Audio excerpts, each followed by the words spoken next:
Join us! Join us!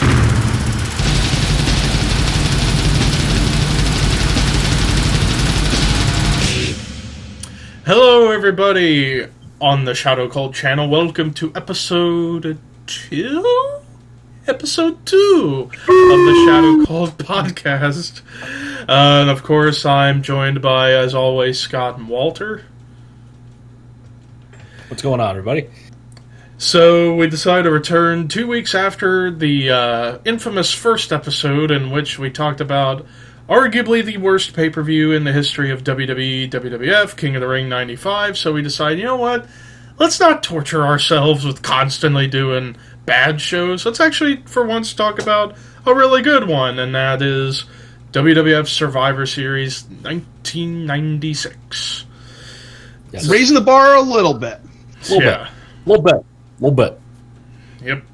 So, WWF Survivor Series 1996, November 17th, 1996, from Madison Square Garden in New York City. A crowd of 674 fans, 16,266 of which paid. The live gate was $529,522. Pay-per-view buys $150,000. So, compared to 95 Survivor Series, which that at the time was the lowest bought Survivor Series in history during the pay-per-view era, business is starting to go up around this time. Not terribly up just yet, but it's gradually starting to get there. We were talking about with King of the Ring 95 last time. We're in the dark ages of pro wrestling, the recession. Yep. Only now they were still there, but they're starting to climb out. Right. Yeah, they were still kind of in the wrestling recession, but not as bad. More like, thanks to the NWO stuff starting to happen over in WCW a few months prior, that's when you started to see the business gradually go up and up and up. For WWF, they were still kind of stuck in the recession a little bit longer, but still at this point, attendance was starting to go up a little bit. Live gates starting to go up a little bit. They're starting to get back to doing arenas again instead of doing smaller venues all the time. So we started seeing an influx of new talent coming in, which we're going to get into a lot of new faces in this pay-per-view. So absolutely. The hiring freeze was being fizzled out. We were starting to get, see some new faces and trying to regenerate and, give a resurgence to the talent and the roster. Now, compared to the other pay-per-views in 1996, Survivor Series was actually the highest attended pay-per-view of the year, did more than WrestleMania. It did the second biggest live gate. WrestleMania was first. Pay-per-view buys tied for fifth highest, along with In Your House, Rage in the Cage, with WrestleMania being the highest, and In Your House International Incident and In Your House It's Time tied for the lowest. So, needless to say, Survivor Series 96, in terms of business, definitely did a little bit better than 95, especially given the fact that they're at MSG and nearly sold the place out. And with nearly 19,000 people and 16,000 of which paid, yeah, business is definitely going up a little bit at this time. But now, time to talk about the show. I totally forgot that this show had a tagline. It was called Back to Attack. I totally forgot all about that. I forgot about that. You'll see that a lot of these pay-per-views, they have these very obscure subtitles, taglines, whatever you want to call them. Was Karate Fighters sponsoring this one? I have no idea what that was. So. Karate Fighters, the little action figures where they put on the thing and the joystick and they go, "Hey!" Karate Fighters, our sponsor. Karate Fighters. Mm-hmm. By Milton Bradley. Thank you. So now time to talk about the show at hand, but before we get into the main card, I understand you guys want to talk a little bit about the pre-show match, because I didn't get to watch it, but the pre-show match, it was a 4-on-4 traditional Survivor Series elimination tag team match. You had Aldo Montoya, Bart Gunn, Bob Holly, and Jesse James versus Billy Gunn, Justin Hawk Bradshaw, Salvador Sincere. Sincere. I don't know why I screwed myself there. Well, Tom Brady. And the Sultan. Yep. Here's an interesting thing. This was 1996, and these guys were all considered lower to mid card on the roster. Mm-hmm. That match actually would end up the participants in that match you would end up having 2 world champions, one with Bradshaw becoming JBL, and Just Incredible, who would become ECW world champion. Right. Plus you got both New Age Outlaws in there on opposite ends. Yep. And also another guy who would find himself in the upper mid-card tier, Rikishi, the Sultan.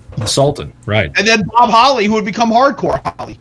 Yep. And also, it's just kind of amazing. Like a few years later, these guys will all be elevated.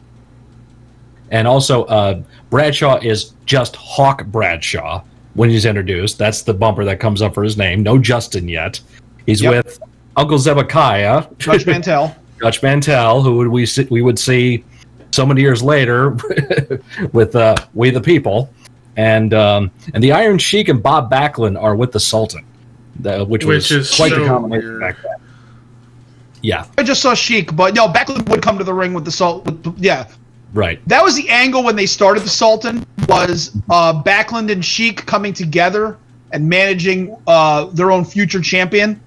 Right. And I think Vince says in the commentary that the Iron Sheik is the Sultan's manager, Bob Backlund is the Sultan's trainer. I think that's how he implied. Yeah. No, you're right. But this is your basic 4-on-4. It's 10 minutes long. Does not go long. This was on the Free for All program, which was, of course, was before the pay-per-view that everybody could see for free, and was trying to entice you to buy the pay-per-view back then. Very similar to the pre-show we see nowadays on the network. So, and now this is one of the few There's I said 4 Survivor Series matches on here. This is one of the few where there's an angle, there's a storyline involving this, because you got Billy Gunn versus Bart Gunn, who just recently broke up with Billy Gunn going heel. So they're each captaining the teams. So. Yeah, and it's like you said, it's the lower to mid card guys kind of get a chance to go out there, warm the crowd up, get them going, and in the end, Bart beats Billy and wins the match for his team. Elimination just kind of go along the way, nothing out of the ordinary, nothing crazy. Yeah. The order of eliminations. Aldo Montoya eliminated first by the Sultan in 3 minutes 55 seconds. Salvador Sincere eliminated by Bart Gunn in 6 minutes 55 seconds. Bob Holly eliminated by Justin Bradshaw in 8 minutes 35 seconds. With a clothesline from hell. Justin Bradshaw eliminated by Jesse James in 8 minutes 46 seconds. The Sultan never see that again. The Sultan eliminated by Jesse James in 9 minutes 44 seconds. Jesse James eliminated by Billy Gunn in 9 minutes 59 seconds. Billy Gunn eliminated last by Bart Gunn in 10 minutes 46 seconds, leading to Montoya, Holly, Bart Gunn, and Jesse James picking up the win, with Bart Gunn being the sole survivor. And the rest of the free-for-all would be piping, Sid, and Shawn. The elimination started churning out really quick towards the end. Mm-hmm.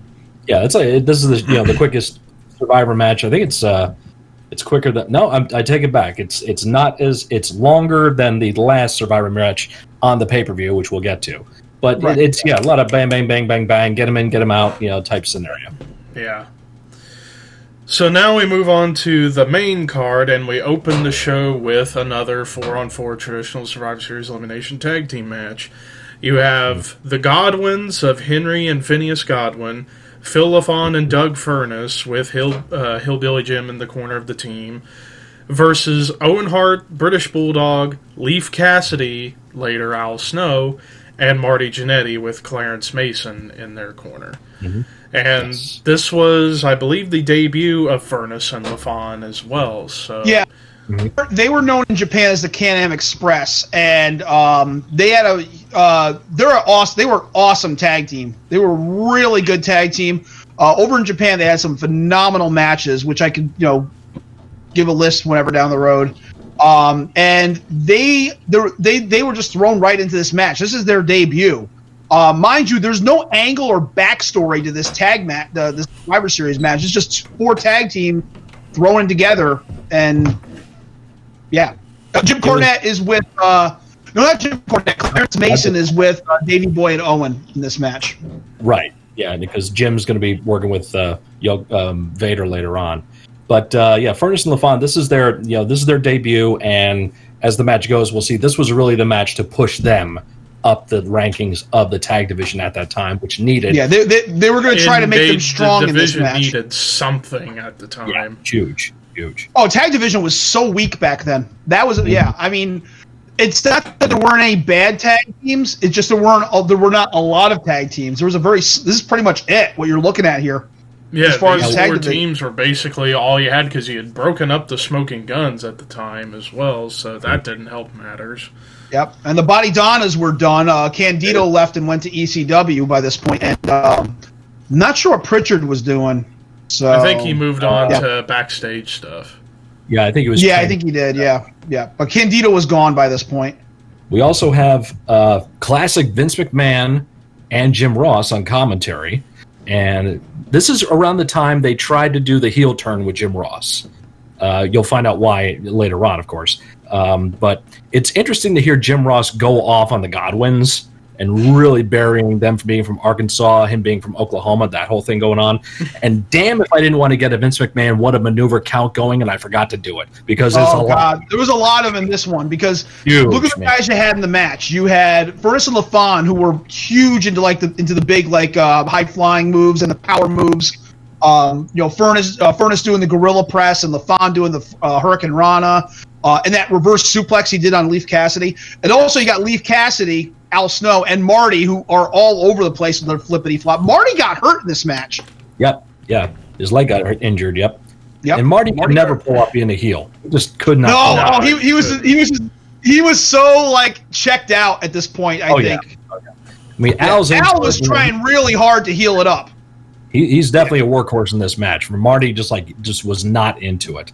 Once Marty got hurt, Al had to take right over, and or Leaf Cassidy, Al Snow, whatever. Al worked his ass off this match. He fucking bumped his butt off, man. And it wouldn't be long after this we would see Al make the move to ECW because he was just Al Snow at the beginning. He was not doing the head gimmick yet. About a year or two later, he was ECW on ECW while still being paid by WWF to kind of be redeveloped, and eventually it worked.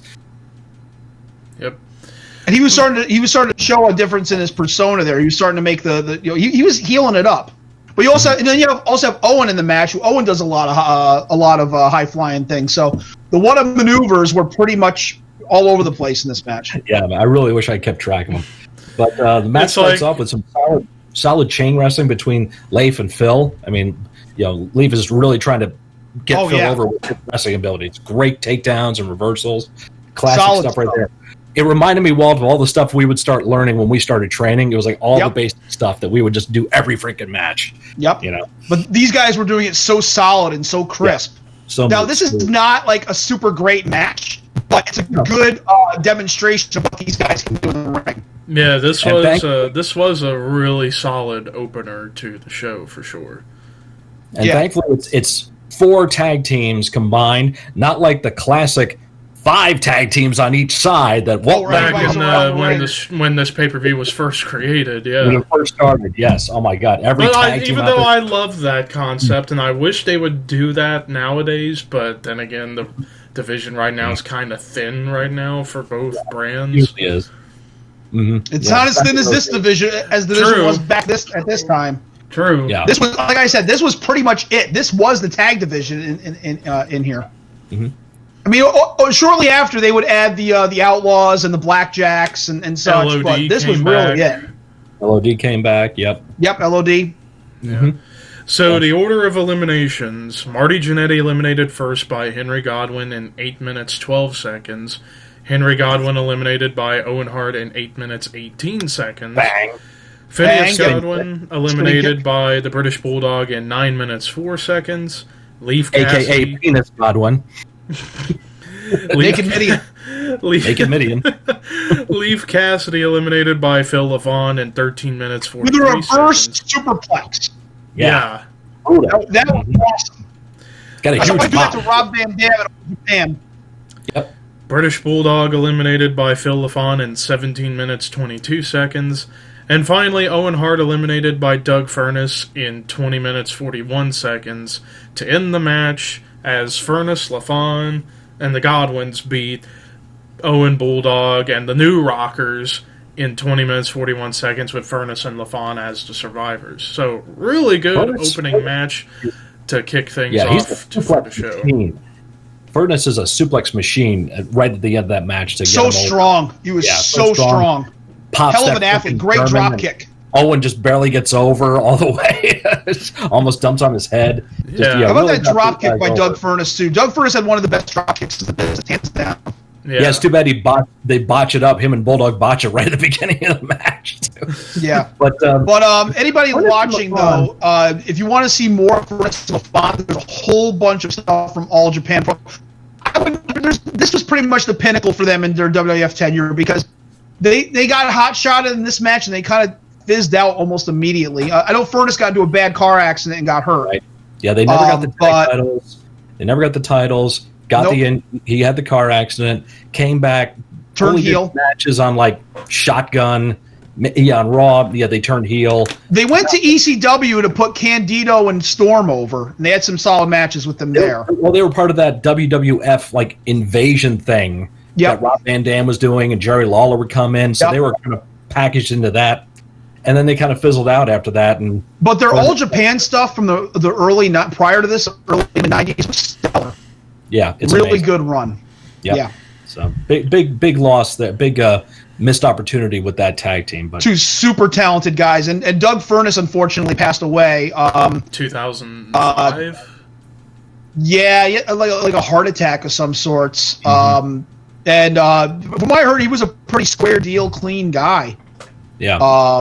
Just unfortunately health issues, and it's sad because the guy was super talented. Now, the infamous story that Jim Cornette loves to tell is when Kane debuted at Bad Blood at the Hell in the Cell match, they had Kane come up and rip the door off the cage. That was taken from Kevin Sullivan, who was booking Tennessee at the time, and that's how he introduced Doug Furnas at the promotion he was booking at the time. It was a cage match. Doug comes up, who was the quote-unquote world's strongest man at that time, came up, ripped the door off the cage, kicked ass, and established him. So Cornette loves to say that he stole that idea from Kevin Sullivan to debut Kane at the Bad Blood Hell in the Cell match. Well, Doug really was a strong dude, though, and some of the things he could do. And not only really strong, but extremely athletic. I mean, just the drop kick, like I said, and all the other moves that he was able to do. Does a head scissor takeover, I think, in the match, too, on Bulldog, or maybe that's LaFon. But, yeah, so amazing stuff. Either way, both of them were phenomenal. So overall, this is a really great match.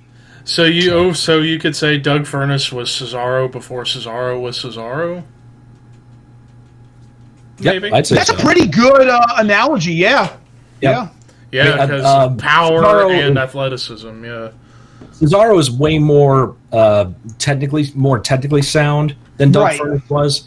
Furnas could hang with the best of them and the toughest of them, like he did in All Japan, like Walt was saying.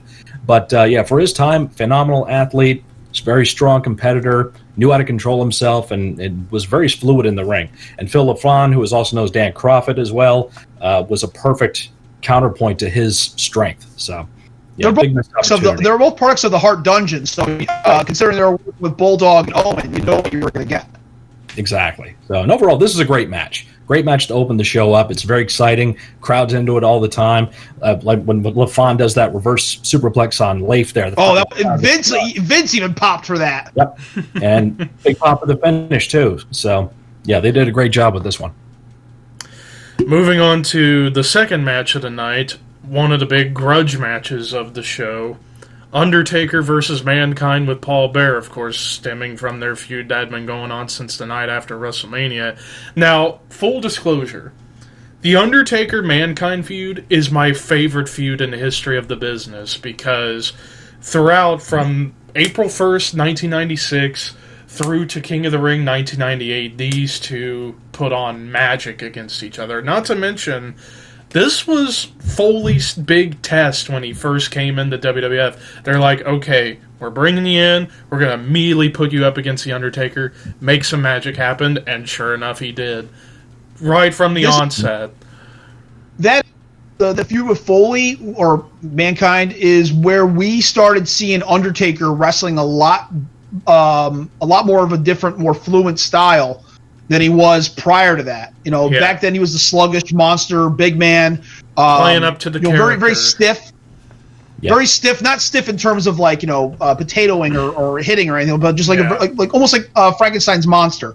This is where we start seeing Undertaker doing a lot more, including selling a lot more.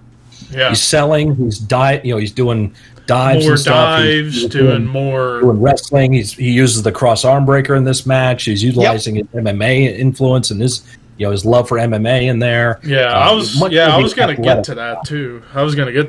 Because you start the feud off. And it was more of a brawling feud to begin with when they had their first match at King of the Ring earlier in the year.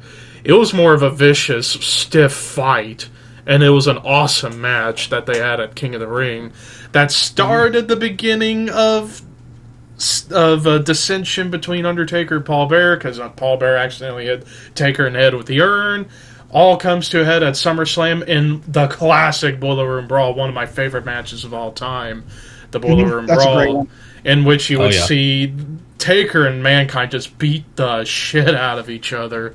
And then you get to the end when Paul Bearer turns heel, urn shot one more time, gives the urn to Mankind, and then off to the races we go with these two together. Mm-hmm.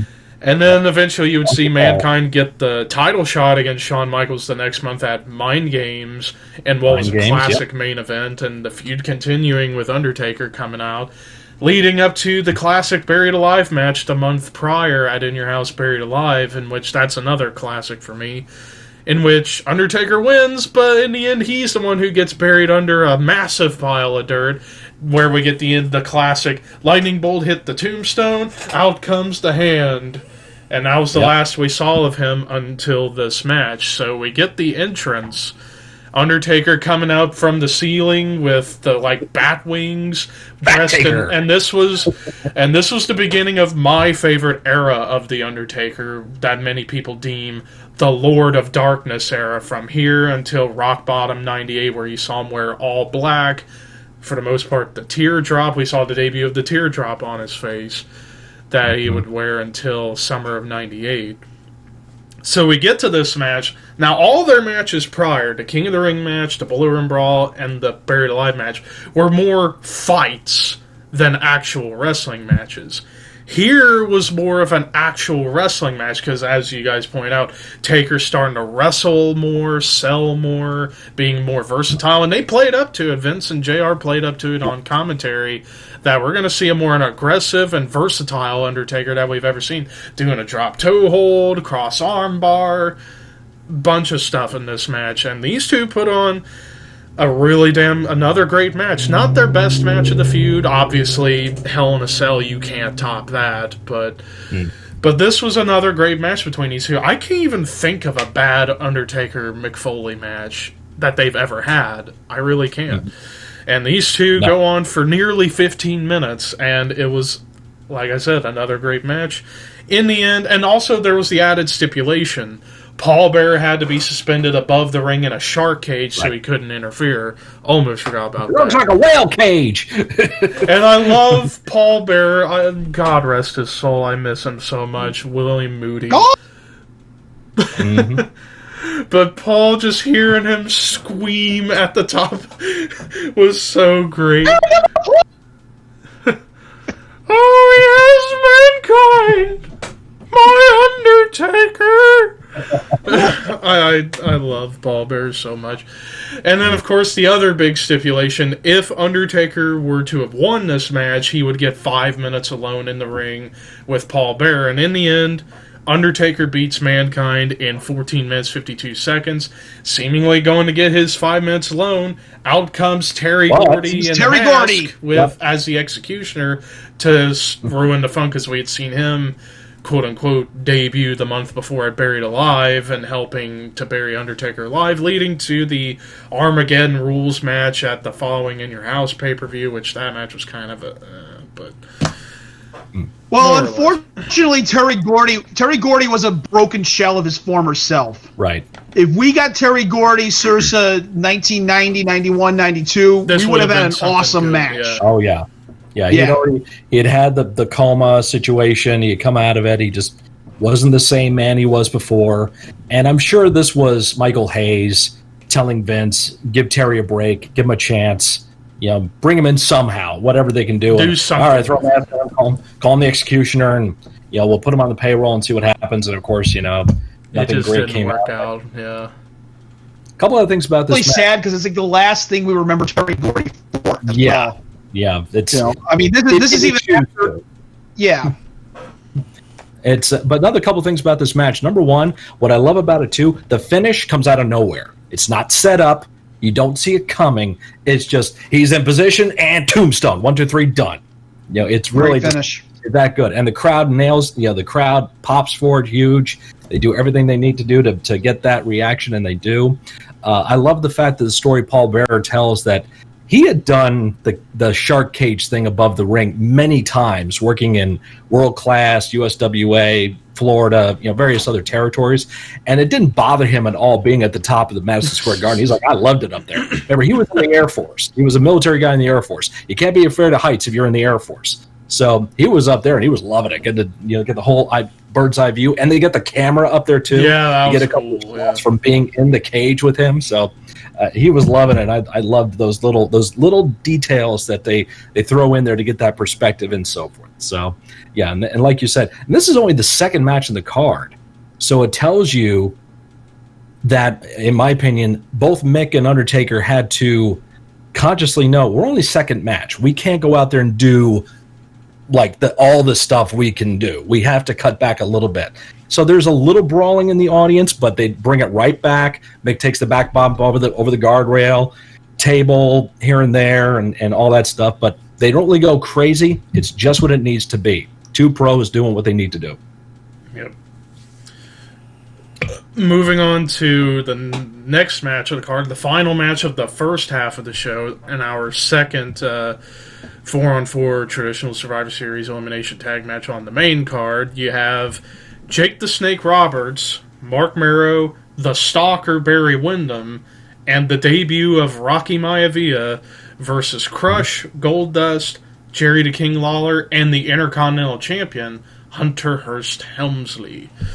Of course. Complete with the accent. He had the accent in this one, too. And I think this was one of the last times he had used the accent, because starting by 1997, the accent was just gone. It's gone, yep. Also, by the time China rolled around, Sonny comes out on commentary for this match. Yes.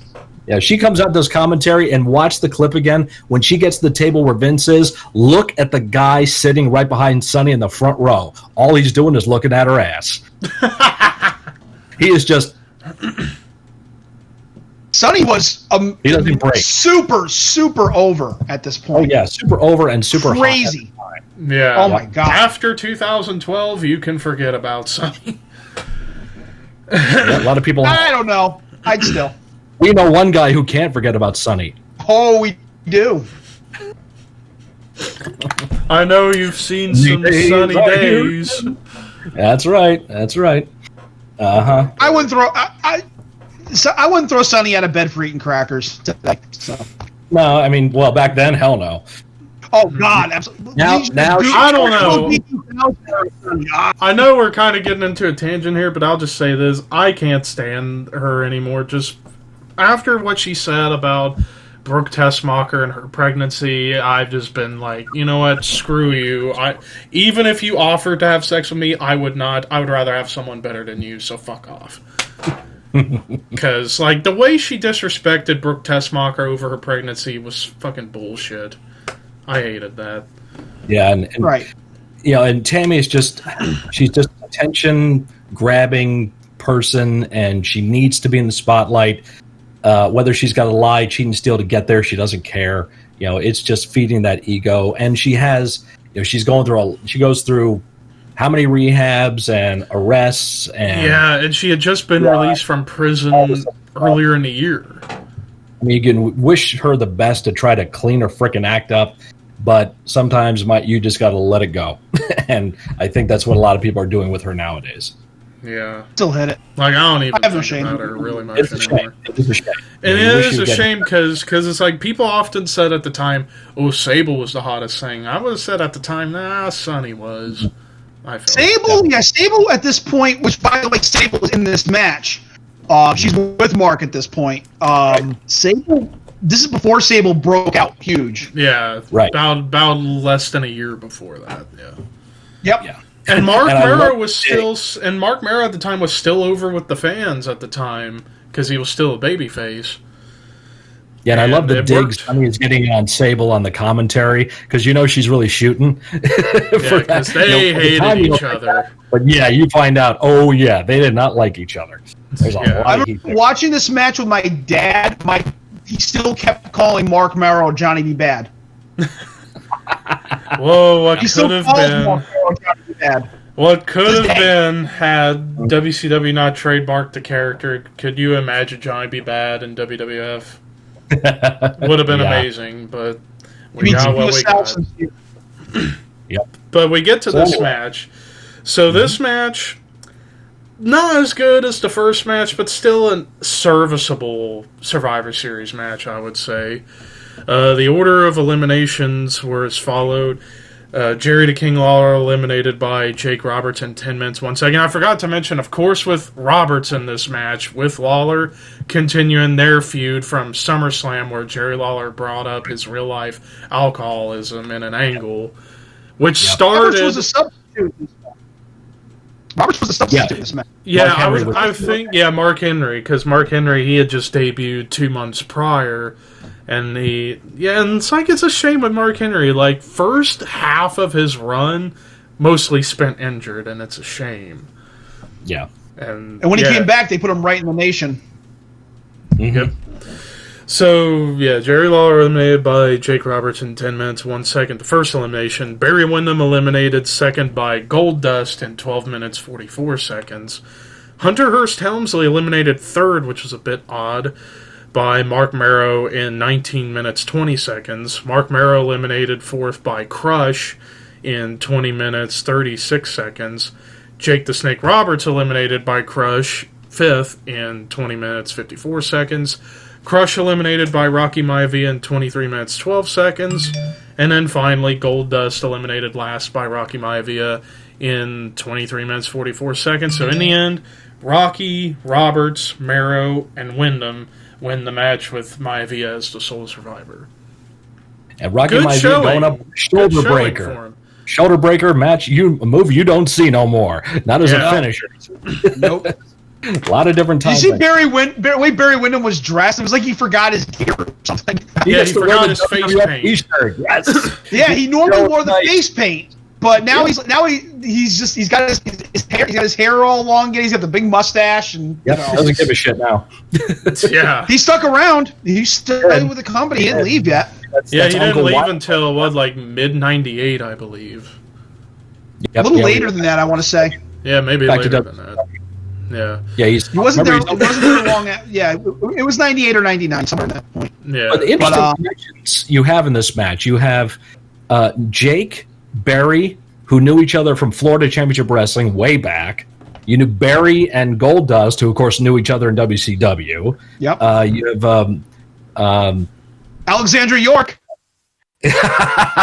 yes, good point there too. Mark Mero, of course, was in WCW same time that Dustin was there. This is Triple Rocky's H was day- terrorizing in WCW. terrorizing, and Rocky is coming up from Memphis, which was run by Lawler as Flex Kavanaugh. So he was getting his run down there, getting to start there. Now comes up to the main roster. So I always loved what even back then, as I do now, I loved watching matches and thinking of the old connections that all the wrestlers in the match had with each other in the past. And just Yeah. how- Like 2 or 3 years prior to that, Barry and Dustin were tag team champions in WCW. Yep, exactly. So And on top of that, with this match, Rocky got such a big crowd reaction. This was like one of the only big positive reactions he had in his original run as Rocky Maivia, because shortly after this, he'd started getting the Rocky sucks stuff, leading to Right. The Rock, which Thank God that happened. And to be fair, Well, that was the purpose of that match. The match was supposed to be a continuation of the feud between Hunter and Mero, but in actuality, the main idea of the match was to get to hotshot The Rock. Right. Which And basically, The Rock became the first. The Rock became the first Roman Reigns. yeah. Because they pushed the shit out. Beat Hunter for the belt shortly after The this. crowd really didn't like the idea of them shoving him down their throats. Turn on him. The only thing was they turned Rock heel and became the big star that he was. And on top of that, and also on top of that, them making him a white meat babyface, where we're starting to get to that time in wrestling where nobody wanted white meat babyfaces anymore and wanted something different. Well, he was very white meat. Yeah, like, I'm happy to be here. No, hey, shut up. All teeth and hair. So yeah, nobody cares. Yeah. But now that's the first half of the show done. We got 3 more matches to go. Mm-hmm. I was going to say one more quick thing before. This is actually my favorite incarnation of Crush. Also, I liked the Jailbird gimmick. Oh yeah, it made him off like a legit bad, and they booked him strong in this one too. He eliminated 2-3 guys. He eliminated Mark Mero and Jake Roberts. Yep. Yeah, he eliminated the team captain and he eliminated the mystery guy with a heart punch. Yes. And then, of course, this gimmick led to him joining the Nation of Domination for a while until we got then he went and joined Chronic. Infamous Gang Wars feud the year later. Yep. So now to the second half of the show, and we kick off the second half with, spoiler alert, best match of the night, number 1 contenders match for the WWF Championship. You have Stone Cold Steve Austin versus the returning Bret the Hitman Hart. This was the first televised match Bret Hart has had since WrestleMania when he dropped the title to Shawn Michaels.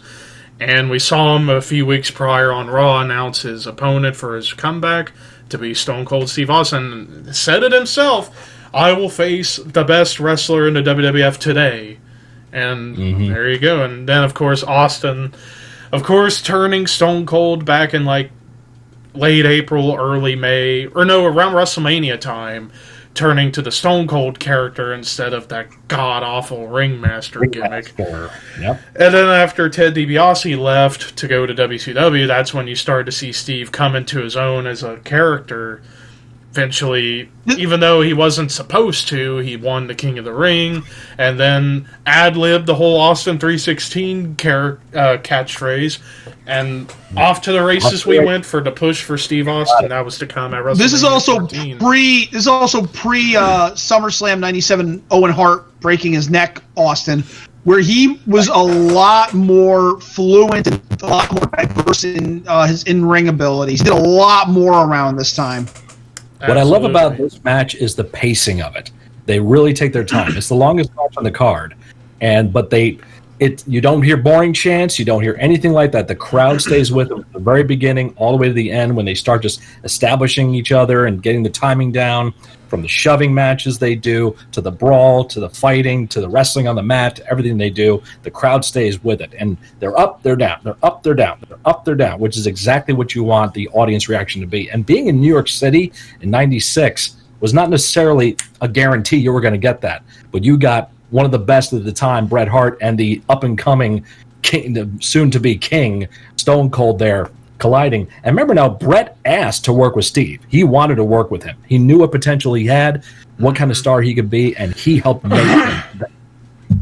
And if I'm not mistaken, he, along with Undertaker, were a couple of the guys who suggested the Vince hire this guy whenever he had been gone from WCW and then was getting ready to leave ECW. It is funny that there's so many people that claim that. Like, oh, Vince, you got to hire this guy. And, like, some of them, like, come on, you hardly knew him. You know, like, I could see Taker doing that. I could see Bret doing that. Jim Ross, of course, was going to be a guy who would be telling Vince, got to hire this guy. Jim Cornette, too. But I think, like, Paul Heyman tried to take some credit for it, which, no. There's plenty of other people that want to He wanted to keep him, damn it, but Austin needed the money. Right. And Paul couldn't pay him the money he wanted, so... Yeah. It makes sense. But yeah, this is just so freaking good of a match. And also on top of that, this is coming right on the heels of the classic Pillman's Got a Gun angle with Brian Pillman just a few weeks beforehand. So already things are starting to get a little crazy for WWF product at the time. And this is before officially the Attitude Era. We're still a few months before Attitude Era starting. Technically, yeah. So there you go with that. But yeah, this match, such a classic. I mean, these two put on a nearly flawless match. Even though, if I were to go Dave Meltzer, I'd give this 5 stars. Even though their WrestleMania match eventually that they had was so much better, and it's my favorite match in the history of the business. But this was definitely a good precursor to what we would see just a few months down the pike. Bret Hart in the end defeated Steve Austin. I love the finish. I love the finish of this match. Austin going back to the ringmaster a bit with the $1 Million Dream, and then Bret doing what he did to Piper at WrestleMania 8, countering the sleep roll by running up the turnbuckles and the ropes, countering it 1, 2, 3. Bret Hart beats Steve Austin. So they kept Steve strong by not losing out to like the sharpshooter or anything. They kind of did almost like a fluky finish to kind of keep things rolling for Austin going forward.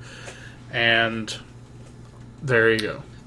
Some other subtleties that you have to keep in mind when you're working in a match is how you react to things as you're wrestling. Once Bret wins, Bret doesn't jump up and put his arms in the air like, "Yay, I won!" No, he stays on the mat because he's shot. And you could see him as when he finally got up. You saw him lip, "Fuck." Like Austin gave him the run for the money for sure that night. They put that over in the commentary too. I think Jim Ross says that it doesn't matter how much you stay on the bike or you push weights in the gym. It's nothing like being in the ring, and they're right. There's nothing like wrestling training. You have to be in the ring to train. And for all intents and purposes, Bret was never on TV, like you said, up until this point after WrestleMania. Probably had some practice matches at home in the dungeon, but that's not And the only time Bret was ever out wrestling before his return this night was internationally, and he worked a couple matches with Steve prior on the international touring circuit. Get their timing down, yep. In fact, I think one of those matches was on the Bret Hart Dungeon Collection DVD that was out 7 years ago, which I don't have that DVD. I'd like to get at some point. Mm-hmm. Yeah, so I mean... But then again, I haven't bought a wrestling DVD in 6 years. Yeah, who needs Since DVDs the Paul Heyman DVD. It'd be good. I got that too. Yeah, it's a good collector's item. But so Bret sells his ass off after the match is over, which further puts over Stone Cold. And you have Steve with that disheveled look in his face, like, "Oh, I'm gonna get you sometime." How the hell did that happen? Yeah. Well, it's also like, how the hell did that happen? No, that's not supposed to be. So that's a further thing. Like, oh, I'm not done yet. This is not over. I'm going to get that son of a bitch. So it's all those little details, those little subtle little paint strokes. As when I was told in wrestling years ago, a lot of times when you start at wrestling, you paint in broad strokes, and that's fine. But it's those smaller little strokes in between that you need to worry about, because they are going to make the big ones look even bigger. And that's a good analogy of what this match is all about. It's those little details they do. Bret does the stun gun on Stone Cold during the match, his old finish. Steve is forced to go back to his roots and do the $1 Million Dream because he knows Bret is a submission guy, which would lead them to have a submission match that they didn't even know there was going to be a submission match until they were told. So it's all those little details all compounding together to make what we have considered to be the match of the night here. Absolutely. Now we move on to the penultimate match. They would have topped it 4 months later at Mania. Mm-hmm. Yep. So now we move on to the penultimate match of the show. The final 4-on-4 traditional Survivor Series elimination tag team match. You have Fake Diesel, Fake Razor Ramon, Farouk, and Vader with Clarence Mason and Jim Cornette versus Savio Vega, Yokozuna, the debut of Flash Funk, and the return of Jimmy Superfly Snuka. The pop or lack of pop Snuka gets is like, it just kind of shows you the state of where things are at that point. Because Scott, do you remember Siviafi's debut at Madison Square Garden when they thought they were announcing Snuka. Yep. When they said for the Fiji Islands, the place went. Oh, they said Superfly. Place exploded. This time they really do announce Snuka, and it's like, hey. Because once again, we picked a pay-per-view right after a Hall of Fame. we did the 95 show there, the previous show we did, which, by the way, out there, please make sure you check that out and subscribe to it, like the video. The previous show had the Hall of Fame of 95 the night before, and this Survivor Series 96 has the Hall of Fame for that year the night before as well. Yeah, so that's kind of ironic. I've heard, I didn't think about that. Yeah, that's funny. Yeah, the first episode we did, yeah. Not only is this the debut of Flash Funk, this is the first Nation of Domination appearance. This is the first time they use it. This is the debut of Farouk's Nation of Domination gimmick. This is where we first see it, is at this show. And he's got PG-13 coming out doing the rap intro, and a bunch of Farrakhan thugs coming out, if you want to say that. Right. It was a pretty good gimmick. I liked the first wave of the Nation. Yeah, prior to Gang Wars in the summer of '97. Yeah, that original Nation, or eventually what became the Nation throughout that first era of Farouk, D'Lo Brown Crush. Eventually, Crush, Savio Vega eventually joined. Although the one bad thing about that first Nation run, why have Ahmed Johnson in the group when he was feuding with them? Made no sense. I know. Yeah, and not to mention, then the first night or two of being in the Nation, he gets hurt again.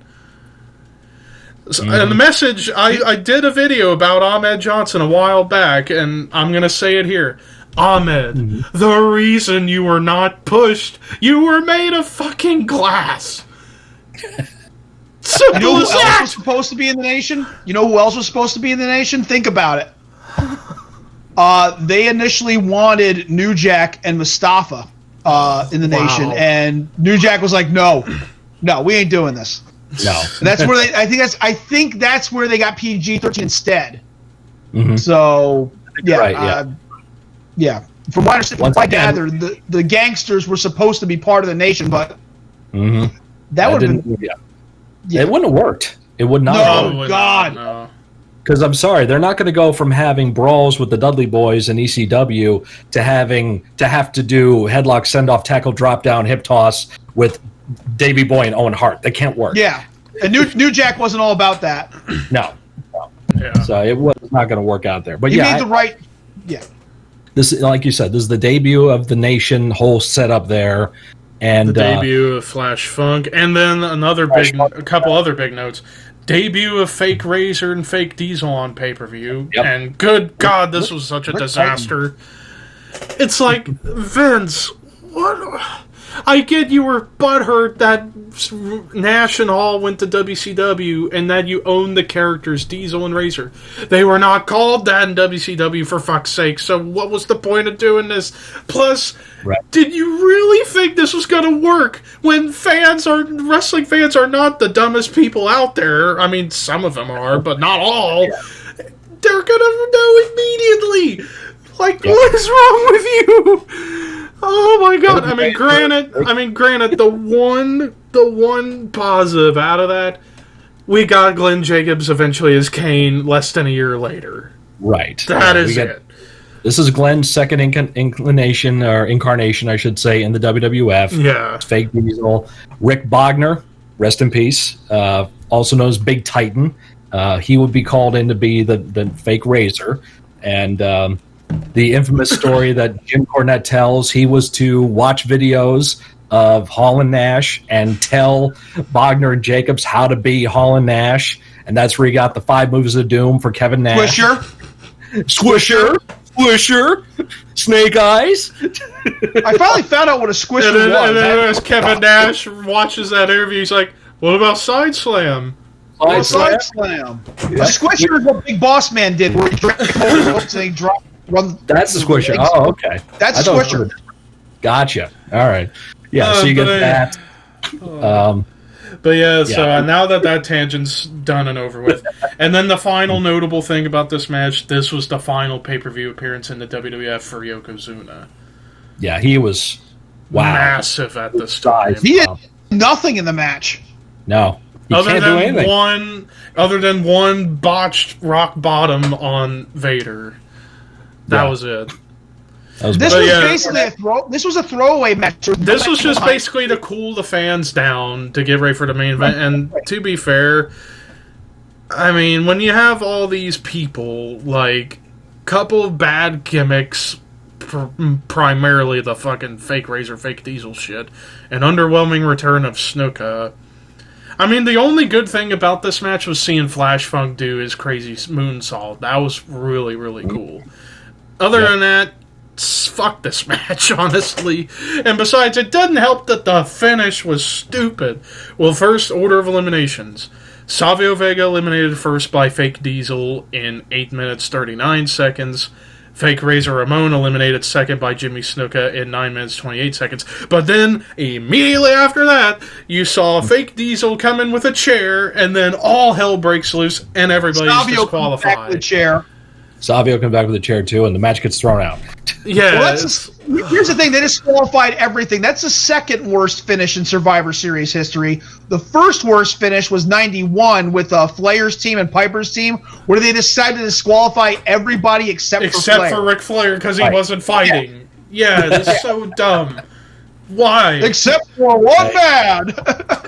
For one man! Yeah. So in the end, that match ended in a no contest. Just... this match gives me such a headache. I don't know why. Thank God for Flash Funk doing the moonsault. Otherwise, this match would have just been, well, it still is a disaster, but whatever. And if anybody can find the promo that Taz cuts on Too Cold when he's leaving ECW, bye Flash. Get the fuck out of here, Flash. Get the funk out of here, Flash. I'm going to bigger houses. I'm going to bigger money. Bye, Flash. Fuck out of here, Flash. That's all so classic good Taz ECW stuff. Love Too Cold Scorpio, but I mean, really wasn't anything they could do with him. Todd is God. But yeah, and speaking of Scorpio, watching his shoot interview from a few years ago, holy crap, he's so funny. Oh, yeah. Such a goof. If I ever met him... Super talented guy, too. Yeah. Oh, yeah. I bet if I ever met him, I would be on the ground laughing so hard from his stories. That's another weird future tag team we would see out of this match. Vader and Too Cold in Pro Wrestling Noah. They would be tag team champions. They were a long-time tag team over there as well. That's a real odd couple, but they both meshed pretty well together over there. Yep. Two tough guys, and Flash can do Too Cold can do all the flashy stuff, and Vader will just maul you to death. So. Oh, what was awesome was when both of them would take the top rope at the same time. Mm-hmm. Yep. Yeah. And I forgot to mention earlier, Walt, earlier you guys were talking about like weird connections. The one big connection of the past in this match, Vader and Farouk, because of their stuff in WCW with Ron Simmons. So there you go. Yep, there you go. So there's the one past connection in this match. But yeah, other than that, fuck this match. Oh, Vader and Fake Diesel, the fat piece of shit. That's right. I'm a fat piece 2 of years shit. later, or a year and a half later. Yeah. That was against JBL. I'm sorry, or Bradshaw. I'm sorry, but I think Vader did something similar to that, though. Like, it was Over the Edge '98 after he lost a mask match to Kane. Shit. Yeah. But now we get to the main event of the night for the WWF Championship. Champion Shawn Michaels with Jose Lothario versus Psycho Sid. And of course, this match was kind of built about almost 2 years in the making, going back to the night after WrestleMania 11 when Sid turned on Shawn, and then Sid joined in the $1 Million Corporation. It seemed like they were going to build up to a match between these two, one-on-one at some point in '95 until Sid got hurt. Then he comes back at King of the Ring, I believe, or shortly after King of the Ring. Well, originally what happened was at King of the Ring, now I remember, at King of the Ring after the Bulldog Shawn title match, you had Ahmed Johnson and Ultimate Warrior come out. It was supposed to lead to a big 6-man tag at International Incident the month later with Shawn, Ahmed, and Warrior against Camp Cornette. That is until Warrior gets fired, and then Sid comes back to be the replacement. And at first, with how that match went, with Vader going over on Shawn to be the number 1 contender at SummerSlam, many people, myself included, would probably agree Vader should have won the title at SummerSlam had Shawn not been his typical crybaby self. Vader hurt me. I don't want to fight him again. According to Cornette, he was supposed to win. Right. This was going to be the rematch with a screwjob finish, where Royal Rumble was going to be the blow-off where Shawn gets the belt back. Mm-hmm. So, according to Jim Cornette, this was the main event for this match was supposed to be Vader and Shawn, but I guess they weren't too thrilled. Well, see what happened. Well, look what happened to Vader. He main evented SummerSlam. He comes in 1996 as a force to be reckoned with. Destroys Gorilla Monsoon. Dominates in the Royal Rumble. Brutalizes Yokozuna. Exactly. Becomes a real threat. And then he has the main event with Shawn at SummerSlam. Also pinned Shawn in the 6-man tag, as you mentioned there, Levi. But something happened where Shawn, according to Cornette, Shawn played his politics and got Vader out of the main event push. And which is sad. Over all the future plans. Yeah, because Vader worked stiff, and Shawn should have known that going into it. Mm-hmm. And Shawn didn't want his pretty face messed up, otherwise he wouldn't be able to get rimmed out by Sonny before his match. But or popping too many of his gimmicks. But he found Jesus. It's okay now. He found Christ. But granted to Shawn. Shawn's one of my all-time favorites, and I just have to say, thank God that he recovered from back injury and got off the fucking drugs. And by all accounts, a much better person now. Back then, oh God, what was going on at this point? Shawn. Here's the thing, and this is one thing I always say, and a lot of fans, like younger fans and such, don't seem to recall this. Shawn's first babyface run, which is what we're talking about right now. Right after my opinion, WrestleMania 11. It was a disaster. It did not go. I mean, the fans, as indicated in this match, if you saw, were not behind Shawn like the way Vince wanted them to be. No, they were split on Shawn and more rooting for Sid, which should tell you something about Shawn's attitude in real life at this point. Right. And you saw how Shawn was responding to that, too. Shawn things switched around. Shawn started healing up in the match. Yeah, and at one point I saw him as he was getting ready to strap into figure 4. I could see him go, fuck you. He said, fuck you to the people. It was like, oh, yeah.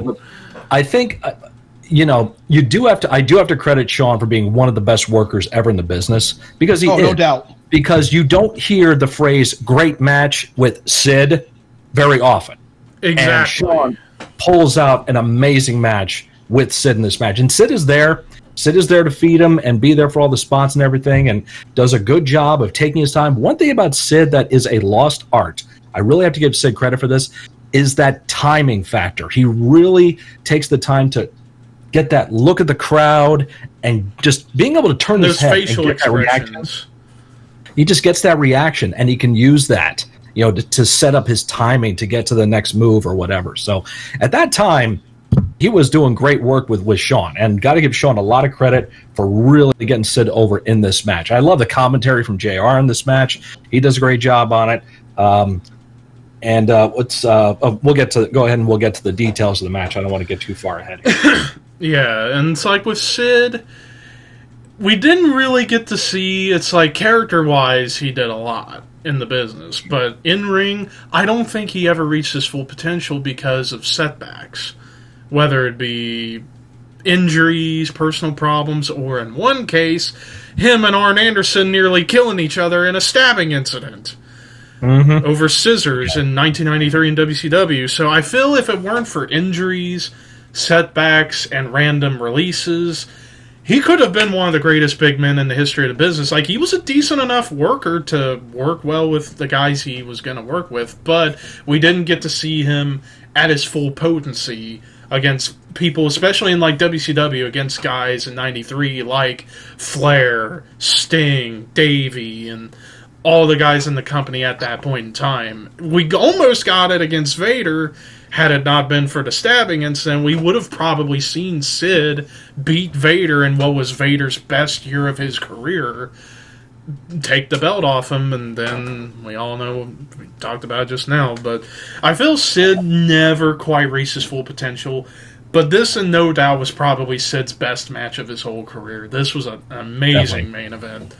Sid was a guy that wouldn't get out of his own way when it came to his success, because you've heard the stories of people talking about, like, back in '91, I think, when it was the match made in Hell, and Sid was the guest referee. There was thoughts of putting the world title on him as a babyface, and Sid didn't want it. He's like, "Oh, I think you'd make more money with me as a heel." Shut up, dude. Yeah, you're being offered the world title. Take it. Yeah, you're cares? Just take it, because you never know when you're going to get that opportunity, if at all, ever again. No. In the early '90s, Sid was being groomed as Hogan's successor. Yep, he was. And, yeah, I mean, hell. Vince knew how immensely over Sid Vicious was. Take in mind, Scott, do you remember Clash of Champions? I think it was around November of 1990 or so. Sid Vicious and Joey Maggs. And that was the entrance where Sid had the revolving platform. They knew it was Sid. The place went crazy. Crazy. Yep. You know, and that's when he was a horseman, too. Yep, he was a heel, but he was a huge babyface pop. Sid Vicious was groomed to be the guy who was going to take over wrestling for Hogan after he stepped off the pedestal. Right. And it never happened. It didn't work out. The other thing, too, is the Psycho from Psycho Sid came from the scissors incident with Arn Anderson. Yeah. But he made the most of it. And while Sid is such a meme as far as a promo guy, mostly because of 2 or 3 major promo flop-ups, I believe it was an In Your House the year prior. I think it might have been the first one. First In Your House. Yeah, let's do this again. Buddy. Yeah, and then the Raw before Mania 13, just a few months after the cage match with Bret, and Bret going on his crazy cursing tangent, and then Sid coming out. He goes, "I don't know shit, cry baby." But the classic one, that you are only half the man that I am, and I have half the brain that you do. Dash just cracks up right there. That still cracks me up. While Sid is such a meme when it comes to infamous promos, he wasn't a bad talker, especially during this time. Other than that, we're pretty good. Yeah, especially with the Psycho Sid character, the way he would start it off like, "I'm on fire," and then talking like this all serious. That was perfect for him. And it worked. Promos. That upward inflection to a downward inflection. A guy that size having that kind of delivery was very different, because all the big guys yelled and screamed and did all that stuff. Road Warrior type promos. Earthquake did that stuff. Just yell and scream and make all mannerisms. I'm gonna show you what is gonna happen. Do all this whole thing. Yeah. It was very perfect engaging for him. Yeah, very engaging for him at the time. And I do love how this match was built the month prior, because they did the number 1 contenders match between Sid and Vader the month prior at Buried Alive, which Sid won. And this was originally a babyface program because Sid and Shawn were friends in storyline at this point. And then you get the tension after Shawn accidentally kicks Sid in the face during a tag match on Raw. Then they kind of turned Sid as the heel in the match, even though crowd-wise, Sid was the babyface of the match. Yep. New York City. But overall, yeah, a great main event to close out a really good show. Psycho Sid defeated Shawn Michaels in 20 minutes, 2 seconds with the powerbomb after... Your place just goes on their feet. Yep. Just went nuts, and then Sid... Don't forget using the camera. Twice. First on Jose, and then on Shawn. Yep. But I love Yeah, how yeah, after the match, poor Jose Lothario doesn't do anything wrong, and yeah, and Sid just hits him, and the crowd goes nuts for it. Hey, kids in the wrestling business, Sid wins with one power bomb, not 5, and not off the Just top rope. one. One power bomb. That's all he needs. Yeah. even got a hug from Vladimir, the super fan. Yes, he did. Who's the man? You're the man. Who's the man? You're the man. Yeah, I love how after the match, Sid was just elated celebrating with the fans, especially like getting the high five, like who's the man? I'm the man. I'm the man. Yep. I feel like with Sid, after that match, they should have kept him babyface because I mean, yeah, he could play a good heel, but he should have been babyface after that match because of that night. And Yeah. it is what Vince it is. Vince liked his boy toy. Vince wanted his boy toy to be the number one guy. And Shawn, even after Shawn beat Sid and got the belt back, he lost his smile. You know. And we could do a whole episode about that whole conundrum going into WrestleMania 13, which that could be an episode, could be next episode, who knows? But Remember when Bret turned heel and cut that right after he turned heel and cut that anti-America promo, and the Patriot came out, and then Sid came out, and they were going to join forces together and confront. Bret. yeah, I remember. Yeah, they. I think Austin came out, Shamrock came out, Patriot came out, and then Sid came out. I remember. And they all that. just disappeared. Sid Yeah. was gone after that. Right. Yeah, which He just went home. sucks, He but, yeah. had a softball game he needed to play. So, which is true. I mean, it got to the point where Sid just like he was tired of the road. He couldn't take the schedule anymore, and he was like, "Screw it! I'm going to go home and play softball and go become a farmer again because that's what he knew." He was another Brock Lesnar. That's true. Yeah. That's true. And I'm not saying that. Only difference, Sid wasn't an asshole about it like Brock. Yeah, he was. Yeah, I guess. Yeah. Brock's a businessman first. Brock's a businessman. Exactly. Yeah, and Sid is too. This is my controversial statement that pisses everyone off. I call Brock Lesnar the modern day Bruiser Brody, and everyone gets so mad about that. All It's the true. smart. That's true. Exactly. Spot on. Yep. It's about He's a business. businessman. Brody was a businessman first as well. Yep. You're not here to make friends. You're here to make money. It's called show business, not show fun. All the typical cliches you can say. That's what it is. Yep. So you gotta get over that stuff, people. So, But in the end, overall, so we got a 96 great- Survivor Series, really damn good show. In my opinion, one of the best Survivor Series shows, top to bottom, ever. I mean, nothing, for me, no Survivor Series can top 2002 or even 1998. But this is certainly top 5 for me in Survivor Series, top to bottom. Now on to best match and worst match, and best match goes to Bret Hart versus Stone Cold Steve Austin. Worst match goes to Vader, Fake Razor, Fake Diesel, and Savio Vega. Fake Razor, Fake Diesel, Farouk and Vader versus Flash Farouk and Front, Vader. Jimmy Snuka, Savio Vega, Yokozuna. Right. So Only those because are, I wouldn't say it was just a throwaway match. It was just something to calm the fans down and get them ready for the main event. Just a little spacer. That's all it was.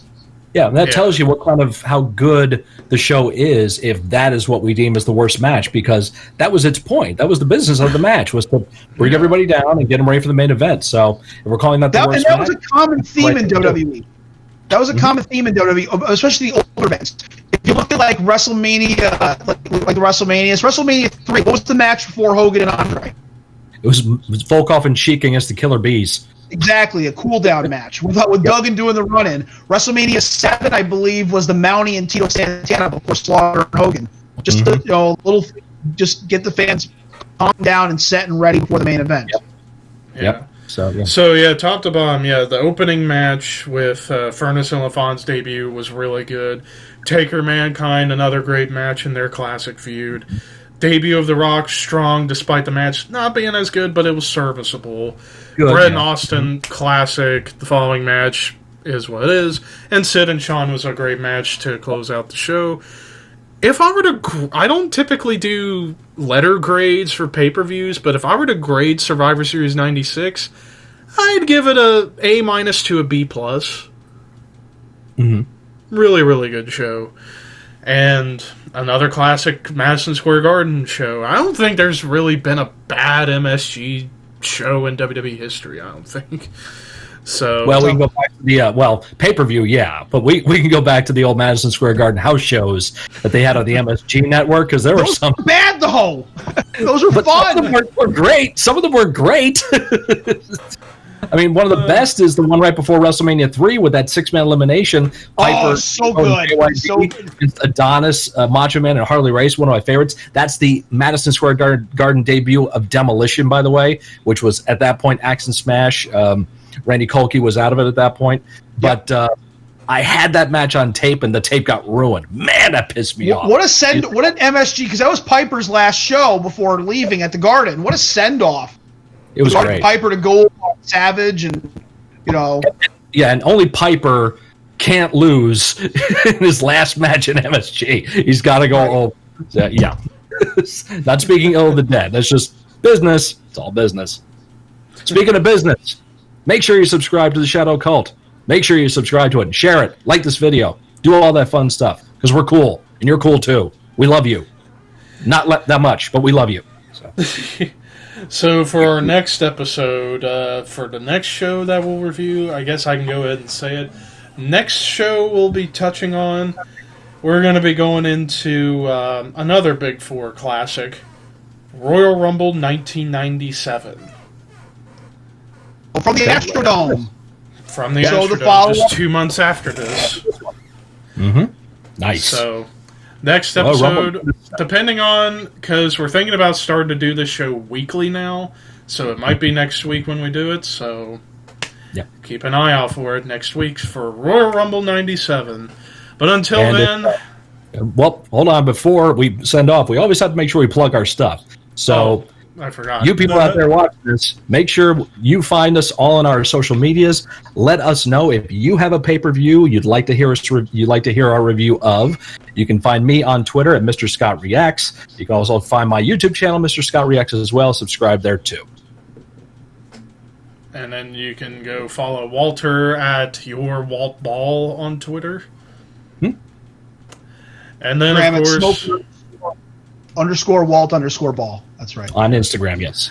And then, of course, me, Sub the Thrash Maniac 99 on YouTube. I am 6 subs away at the moment of recording this from 3,000 subs. Good Lord, I've been doing this shit for 10 years, and I'm just now almost at 3,000. What has happened to my life? You can follow me on Twitter at ThrashManiac99. I know I got a couple other places like Twitch.tv. You can follow me at ThrashManiac99, even though I haven't done a Twitch stream in over 2 years. But I think the last stream I did on there was the New Year's Eve 2017 to New Year's Day 2018, where I did 5 shots of hot sauce, and it was awful. So, poor man. And also, you can find Walter and myself on the Necrocasticon podcast, where we talk horror and heavy metal. It is available on every podcasting outlet that there is. There's also the Necrocasticon on Facebook, Twitter, and Instagram. Hell yeah. I've been an honorary guest on episode and hope to get on there at some point soon. But yes. Yep. Anyways, thank you for watching. Horns high, and we'll see you next week.